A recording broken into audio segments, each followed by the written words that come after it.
ಎಲ್ರಿಗೂ ನಮಸ್ಕಾರ. ಇವತ್ತು ಈ ವಿಡಿಯೋದಲ್ಲಿ ನನ್ನ ಕೈಯಲ್ಲಿ ನೋಡ್ತಾ ಇರೋ ಮಷಿನ್ ಹೆಸರು ರೋಟರಿ ಅಂತ. ಇದನ್ನು ಪವರ್ ವೀಡರ್ ಅಂತ ಸಹ ಕರೀತಾರೆ. ಇದನ್ನು ನಾವು ಭೂಮಿ ಉಳುಮೆ ಮಾಡಲು ಬಳಸುತ್ತೇವೆ.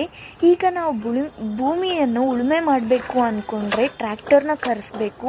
ಅದು 1 ಗಂಟೆ ಕಾಲಕ್ಕೆ 1000 ರೂಪಾಯಿಯಷ್ಟು ಚಾರ್ಜ್ ಮಾಡ್ತಾರೆ. ಅದೇ ರೋಟರಿ ಆದರೆ 1 ಟೈಮ್ ಇನ್ವೆಸ್ಟ್ಮೆಂಟು, ಯಾರಾದರೂ ಸುಲಭವಾಗಿ ಬಳಸ್ಬೋದು. ಇದನ್ನು ಭೂಮಿಯಲ್ಲಿರೋ ಕಸ, ಕಡ್ಡಿ, ಹುಲ್ಲು ಎಲ್ಲನೂ ತೆಗೆಯಲು ಸಹ ಬಳಸುತ್ತಾರೆ. ಅಷ್ಟೇ ಈ ವಿಡಿಯೋಗೆ. ಇನ್ನಷ್ಟು ಒಳ್ಳೆ ವೀಡಿಯೋಸ್ಗೋಸ್ಕರ ನನ್ನ ವಿಡಿಯೋಸ್. ಎಲ್ರಿಗೂ ನಮಸ್ಕಾರ. ಇವತ್ತು ಈ ವಿಡಿಯೋದಲ್ಲಿ ನನ್ನ ಕೈಯಲ್ಲಿ ನೋಡ್ತಾ ಇರೋ ಮಷಿನ್ ಹೆಸರು ರೋಟರಿ ಅಂತ. ಇದನ್ನು ಪವರ್ ವೀಡರ್ ಅಂತ ಸಹ ಕರೀತಾರೆ. ಇದನ್ನು ನಾವು ಭೂಮಿ ಉಳುಮೆ ಮಾಡಲು ಬಳಸುತ್ತೇವೆ. ಈಗ ನಾವು ಭೂಮಿಯನ್ನು ಉಳುಮೆ ಮಾಡಬೇಕು ಅಂದ್ಕೊಂಡ್ರೆ ಟ್ರ್ಯಾಕ್ಟರ್ನ ಕರೆಸಬೇಕು. ಅದು